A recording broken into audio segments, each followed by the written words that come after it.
Magmamahal na araw na naman, Sir Kira. Kaya naisip kong ibahagi itong kwento ko na nangyari sa amin ng pinsan ko noong bata pa kami. 1994 pa ito nangyari, pero hindi ko na yata talaga makakalimutan to. Hindi ko na lang din sasabihin kung saan ang lugar namin, since hindi naman makikilala yung itsura nun kung pupuntahan mo sa ngayon. Tawagin mo na lang akong Adi. Lumaki ako sa lugar na napapalibutan ng maraming puno. Gubat-gubat pa talaga doon noon. Di tulad ngayon, nabihira ka nang makakita ng mga puno sa lugar namin. Lumaki kami sa pangangalaga ng lolo at lola namin dahil ang mga magulang namin busy sa pagtatrabaho. Bata pa lang ako o kami, marami na kaming nadidinig ng mga sabi-sabi ng mga matatanda sa lugar namin. Isa na nga dito yung huwag kang tumawag sa gubat kapag gabi na. Pero alam nyo naman, Sir Kira, kapag paulit-ulit nyo nang naririnig ang isang babala o paalala, dumadating talaga sa point na hindi mo na siya sineseryoso. Hanggang isang gabi nga, hindi ko sinasadya na tumawag. Mahal na araw ito, Huwebes Santo. Alas 10 na ng gabi noon. Nasa terasa kaming magpipinsan sa bahay ni Lola at Lolo. Sobrang init kasi kaya nagpapalamig kami sa labas habang nagkukwentuhan. Nakaharap kami sa kung saan maraming puno dahil doon nanggagaling ang malamig na hangin. Ako yung nagkukwento nung time na yon, tapos hindi ko sinasadya na sa part ng kwento ko nabanggit ko yung pangalan ko na para bang tinatawag ko yung sarili ko. Yung mga pinsan ko nun, nagulat sa akin. Maski ako natahimik din. Kasi naalala ko agad yung parating sinasabi sa amin nila Lolo na huwag tumawag sa gubat pag gabi na. Sobrang tahimik nun, pati sa buong paligid. Ito yung pinaka-weird na part talaga, Sir Kira. Hindi ko alam kung nagkataon lang ba o hindi. Pero kasi sabay-sabay kaming natahimik. Pati yung gubat, yung kuliglig na wala rin. Maski yung hangin, bigla ding tumigil. Hanggang sa bigla na lang, nagsalita si Kuya Argel. Nang okay na daw, nakadaan na ang anghel. Kaya nagtawanan na kami. Tapos nagtuloy na ulit ako sa kinukwento ko. Medyo hininaan ko na rin noon yung boses ko. Kasi nung una, malakas ang boses ko. Kasi excited akong magkwento. Kaya inaasar pa ako nila Kuya Argel noon na duwag daw. Hanggang sa yun na nga, nagtuloy-tuloy na ang kwentuhan namin. Sa kalagitnaan noon, biglang may tumawag sa pangalan ko. Adi! Adi! Automatic, napasagot agad ako nung Po! Again, natahimik kaming lahat sa labas. Nakaamoy din kami ng amoy na matamis na hindi naman namin malaman kung saan nanggagaling. Isa din yon sa paalala ni Lola na kapag daw may ganoong may maamoy kami na kung ano na hindi namin alam kung saan nanggagaling ay wag daw naming babanggitin ng malakas. Naamoy din yon ni Kuya kaya nagiya na siyang pumasok sa loob. Tapos nagsisunuran na rin kami sa kanya. Sa sala, lahat kami mga walang kibo. Anong oras na din kasi nun, kaya sure kaming tulog na sina Lolo at Lola. Kaya sabi ko na lang, magsitulog na rin kami. Hindi ko alam kung anong oras na nun, pero hindi ako makatulog nung gabing yun. Hindi kasi mawala sa isip ko yung nangyari nung nasa baba kami. Pero yung tumawag na yun sa akin nung huli ay boses ko. Talagang kinikilabutan pa rin ako kapag naaalala ko hanggang ngayon, Sir Kira. Fast forward po. Tumilaok na ang manok sa labas namin. Saka lang ako nakaramdam ng antok. Pero pinilit ko pa rin na makatulog nun kahit paano. Pero bago pa man ako makaidlip, nadinig ko na naman na may tumawag sa pangalan ko. Sinagot ko yon sa pagkakatanda ko. Pero hindi ko lang maalala kung may sinabi pa ba yun pagkatapos nun dahil nakatulog na ako nun.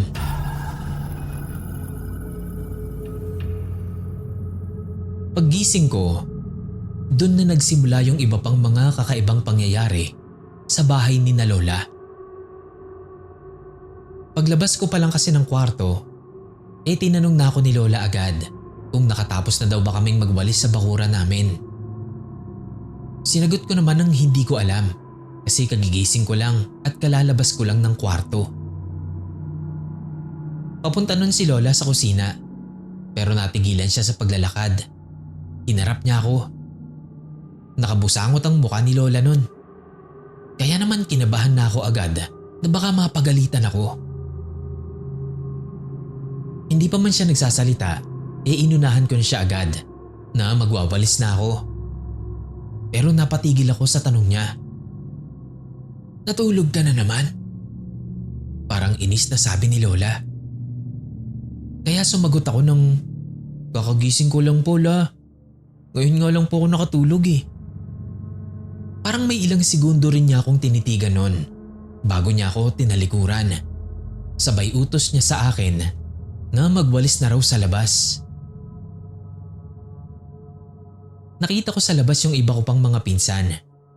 Kaya kumuha na rin ako ng walis para tumulong sa kanila. Bati agad nila sa akin kung bakit daw ang tagal ko. So sabi ko, kagigising ko lang. At muntik pa ako masermonan ni Lola paglabas ko ng kwarto.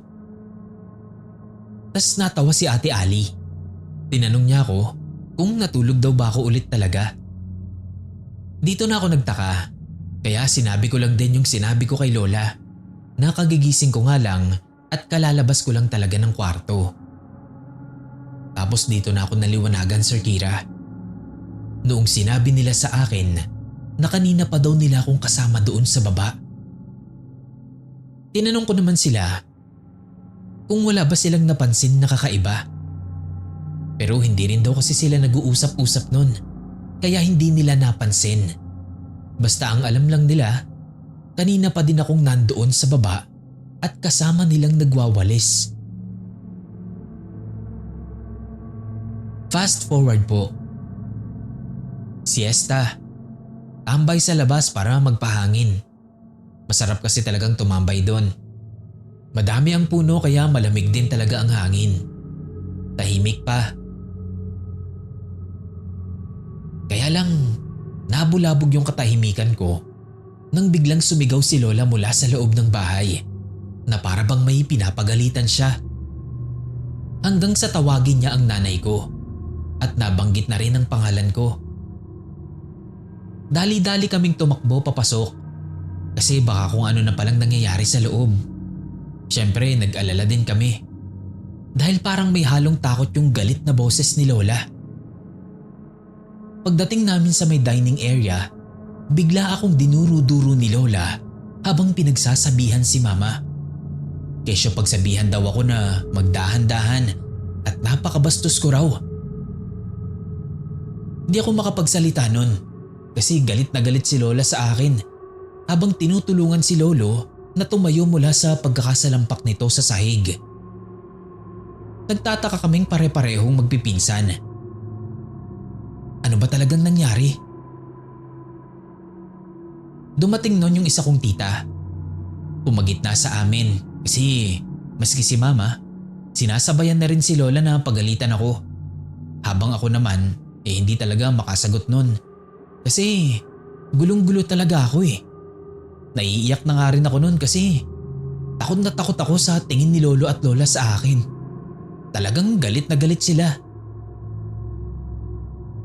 Hanggang siguro, naintindihan na ni na Tita at Kuya Argel yung sinasabi nila Lola.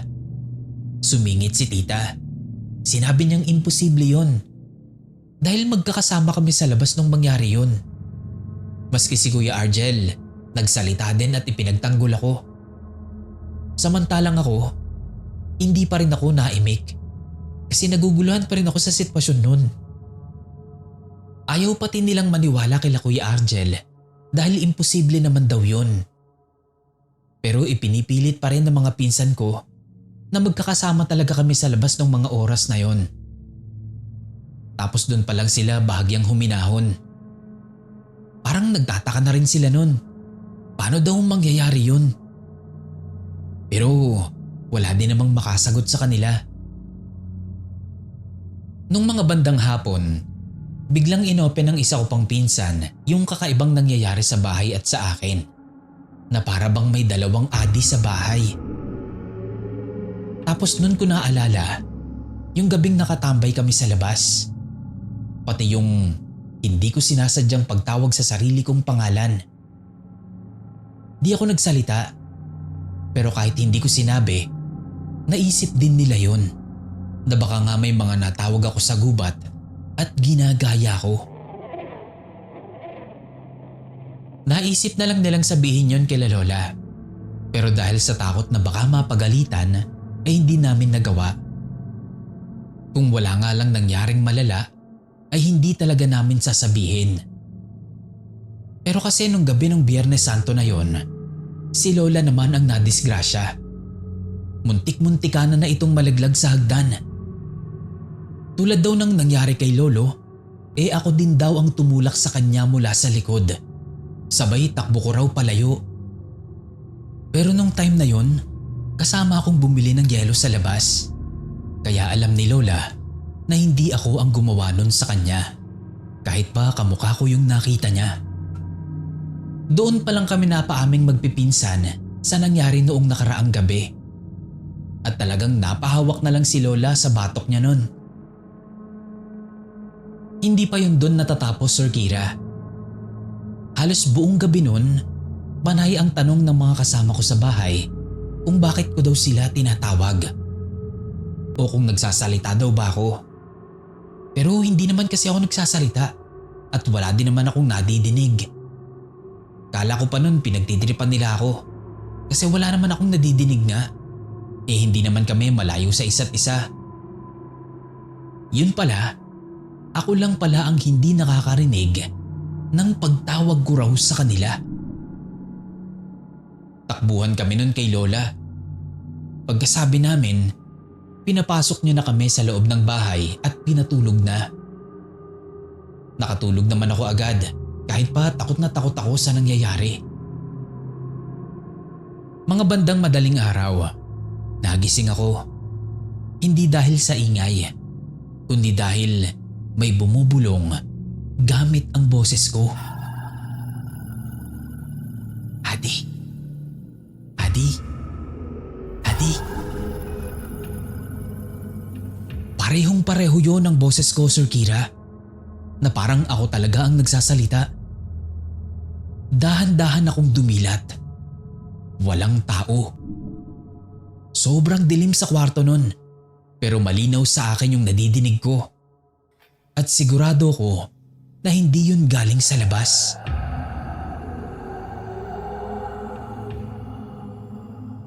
Naiiyak man sa takot, ay pinilit kong isipin na panaginip lang yon, o pagod lang, o guni-guni lang. Pero nahirapan akong makatulog na ulit. Alam mo, Sir Kira, yung pakiramdam na parang may nakatingin sa'yo kahit ikaw na lang talaga ang gising sa buong bahay. Ganun na ganun yung nararamdaman ko nun. Sobrang nakakapangilabot. Pero napilit ko din naman ang sarili ko na makabalik pa sa tulog.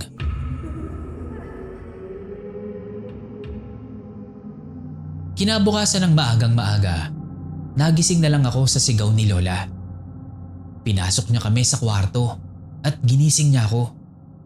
Tinatanong kung ano daw ang damit na suot ko noong gabing yun. Naintindihan ko naman agad kung ano yung sinasabi ni Lola. Kaya kinuha ko sa labahan yung pinaghubaran kong damit. Dali-daling lumabas si Lola at nagsisunuran kami sa kanya. Doon ko nakita yung ginawa niya. Isinabay niya sa siga yung damit ko. Hindi na ako nakapagsalita nun kasi baka mapagalitan pa ako. Paborito ko pa naman yung damit na sinunog niya. Pagharap niya sa amin, sinabihan niya ako na magpabili na lang daw ulit ako sa nanay ko dahil kailangan daw talaga namin gawin yun. Sabi din niya na kung hindi pa din daw mawala yung gumagaya sa akin, ay kailangan niya pa akong dalhin sa albularyo. Kaya ipagdasal ko daw na mawala na yung gumagaya sa akin dahil masakit daw gumamot yung albularyo na kakilala niya. Takot na takot ako nun. Lalaki ako. Pero pusong babae kasi ako, Sir Kira. Kaya natakot ako nung sabihin sa akin ni Lola na masakit daw gumamot yung albularyo na yon. Kaya abot-abot talaga ang pasasalamat ko sa mga nagdaang araw nun dahil walang nagpaparamdam na gumagaya sa akin. Inilapit na daw pala ako ni Lola sa kakilala niyang albularyo. Noon mismong gabi na umamin kami sa kanya. Kaya pala kinabukasan lang ng umaga na yon ay alam na ni Lola ang gagawin niya. At isa na nga doon ay ang pagsunog sa damit na gamit ko noong gabing mangyari yon.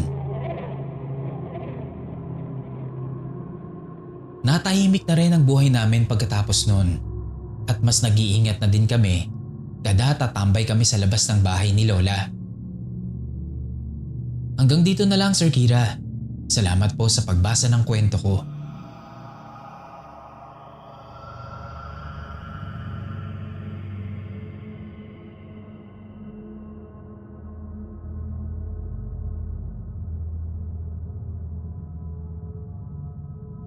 Tawagin mo na lang akong Baron, Sir Kira.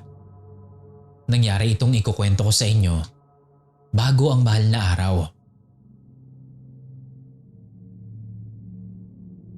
Nagtatrabaho ko sa isang malaking patahian sa Caloocan. Bago pa lang ako doon, wala pang isang buwan. Pero may mangilan-ngilan na din akong sariling karanasan patungkol sa kababalaghan. Stay in ako sa trabaho. At doon lang din mismo sa patahian na yon ang kwarto naming mga nag-i-stay in.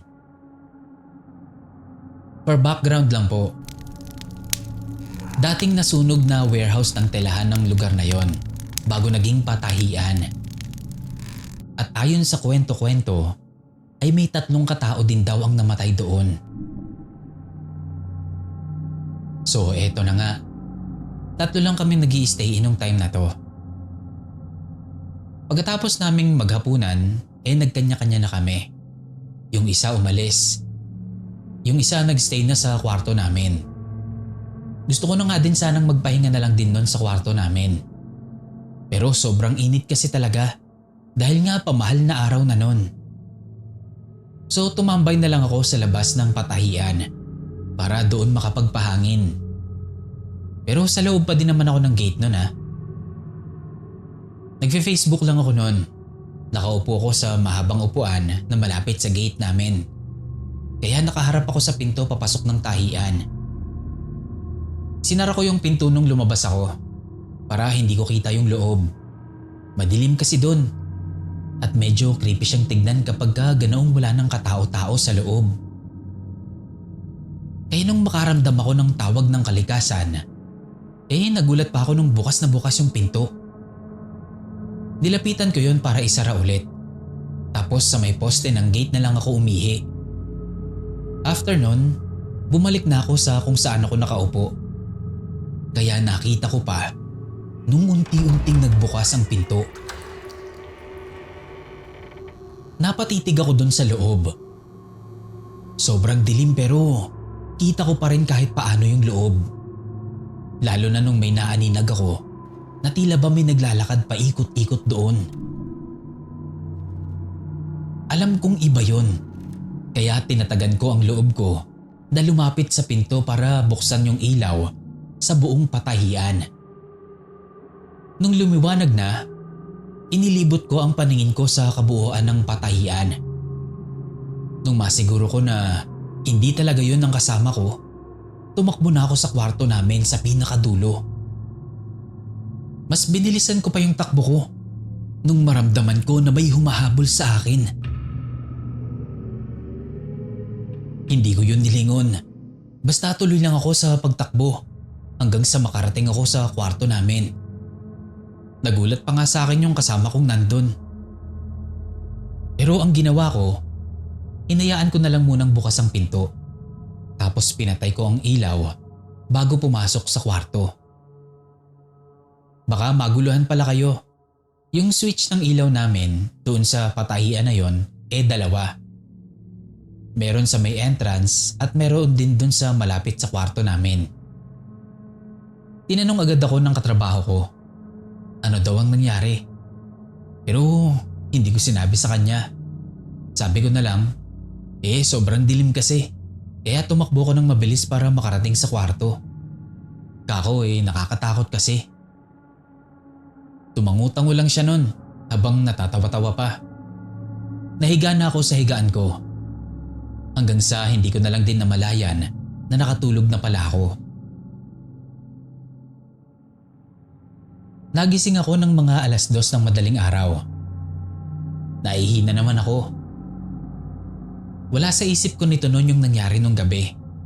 Kaya diretso lang akong lumabas ng kwarto at pumunta ng CR. Pagkatapos kong umihi, paglabas ko ng CR, namataan ko agad yung mataas na anino na naglalakad papalapit sa kung nasaan ako. Ang tagal pang nagproseso nun sa utak ko dahil nga antok na antok pa ako nun. Natanong ko pa nga ang sarili ko kung bakit parang kakaiba yung papalapit na yun sa akin. Mataas, parang hindi normal na taas ng tao. Tapos sobrang payat. Tapos mabagal itong naglalakad. Nung parang nahimasmasan ako sa nakikita ko, ay nagmamadali akong pumasok agad sa kwarto. Nahiga ako sa kama at nagtalukbong ng kumot. Hindi pa ako kumakalma nung maramdaman ko na may umuuga sa higaan ko. Takot na takot man, napa-sign of the cross na lang talaga ako noon at nagdasal. Na sana, mawala na yung gumagambala sa akin. Sana tumigil na. At sana, ay protektahan ako sa masasamang nilalang. Tapos biglang naisip ko na saktong Huwebes Santo nung time na yon.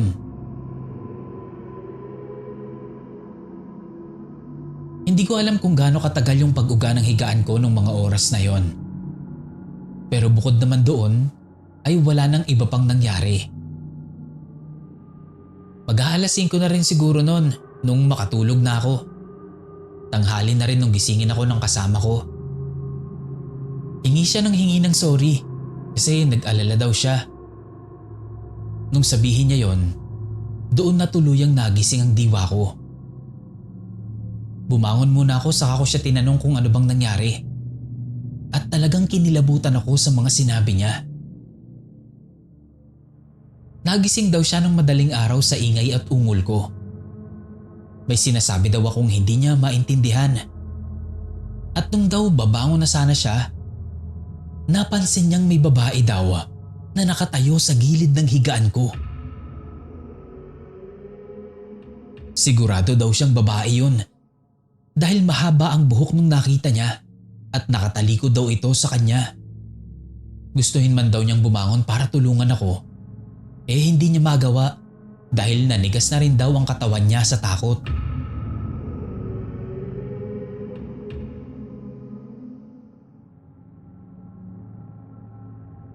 Napapaisip tuloy ako kung paano pa akong nakatulog nung madaling araw na yon. Kasi wala talaga akong maaalala.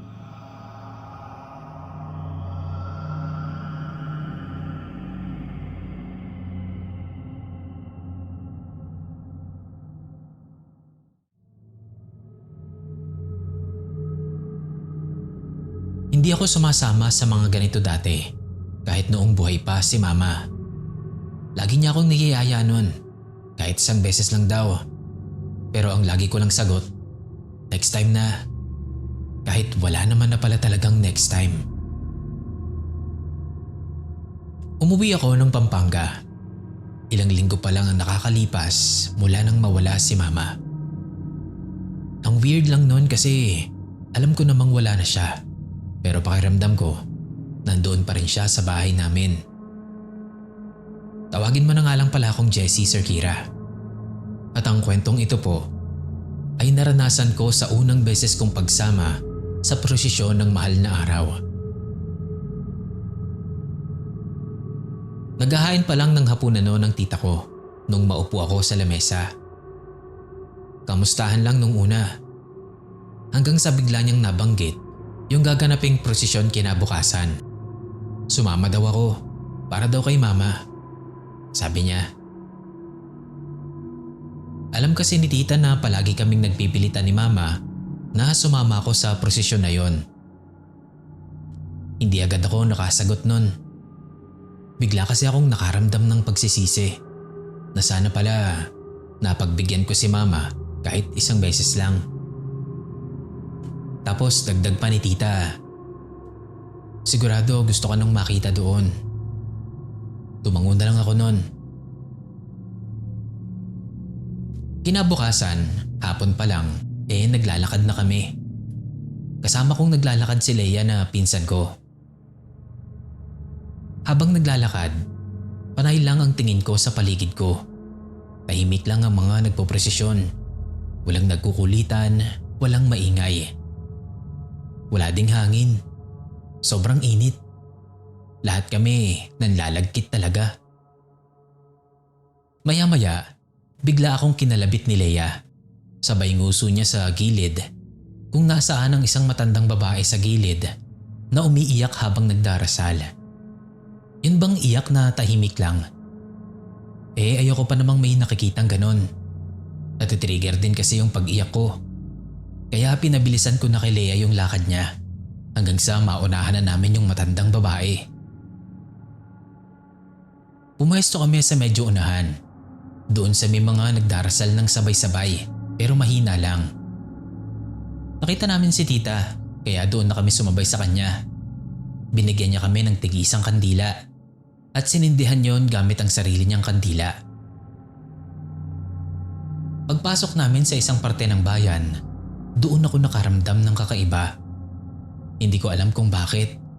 Kung dahil ba sumikip yung dinadaanan namin at mas nawalan ng hangin. Pero ang bigat talaga ng pakiramdam ko doon.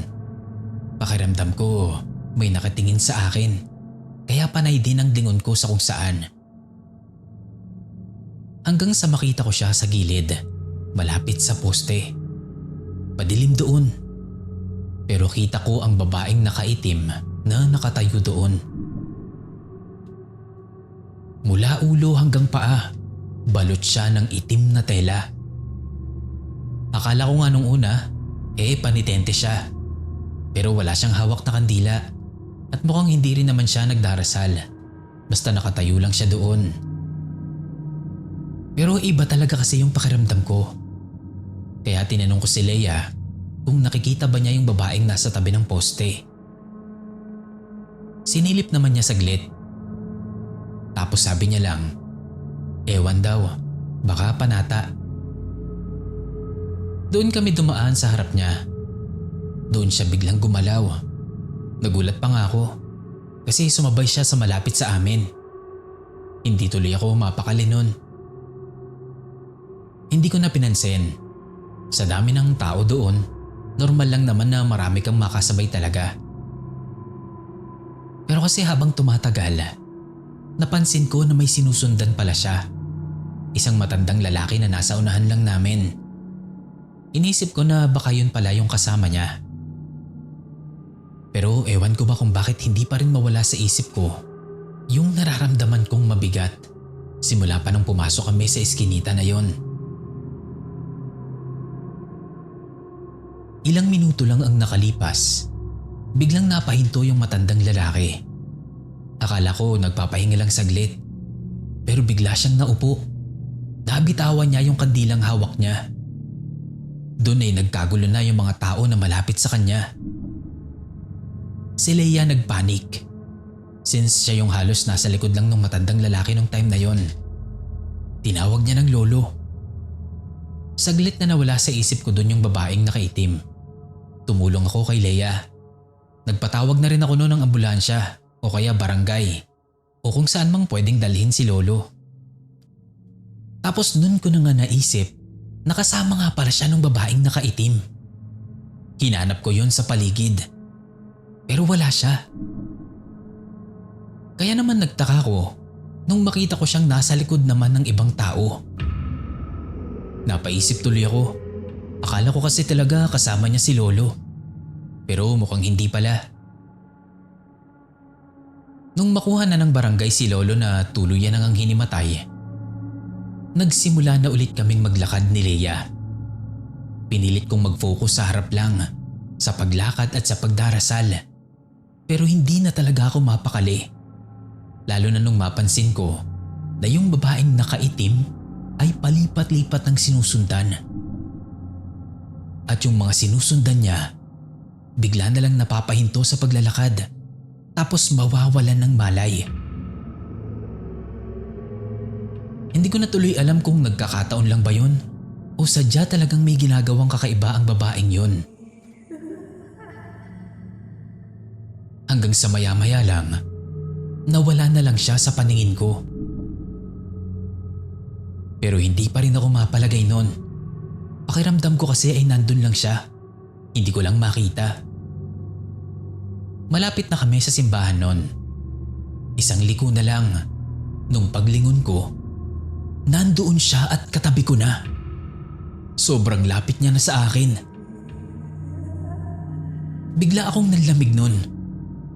Hindi ko naman makita yung mukha niya kasi sobra yung pagkakabalot nito. Pero alam kong nakatingin siya sa akin. Gusto kong tawagin si Leia nun pero hindi ko magawang ibuka ang bibig ko. Gusto kong tumakbo pero hindi ko rin magawa dahil parang ang bigat-bigat ng katawan ko. Napadasal na lang ako nun sa isip ko. Hindi ko alam kung gaano katagal nangyari yon, pero unti-unti din siyang nawala sa gilid ko. Hindi ko alam kung lumipat lang ba siya sa iba o ano, o tuluyan ang nawala.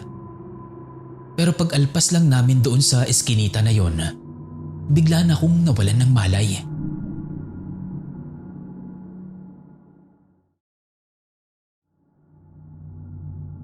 Natapos ang prosesyon nang hindi ko na namalayan. Nagising na lang ako na nakahiga sa mahabang upuan sa barangay namin. Nandoon din si tita at si Leia. Kinukumusta nila ako. Tinatanong kung okay na daw ba ako. Tumango lang ako. Nagstay pa kami doon saglit kasi nung sumubok akong tumayo, bigla akong nahilo. Nalaman ko tuloy na yung matandang lalaki na hinimatay sa harapan namin kanina ay tuluyan daw palang namatay. Pagkarinig ko nun, nag-aya na agad akong umuwi. Grabing kilabot ang naramdaman ko nun.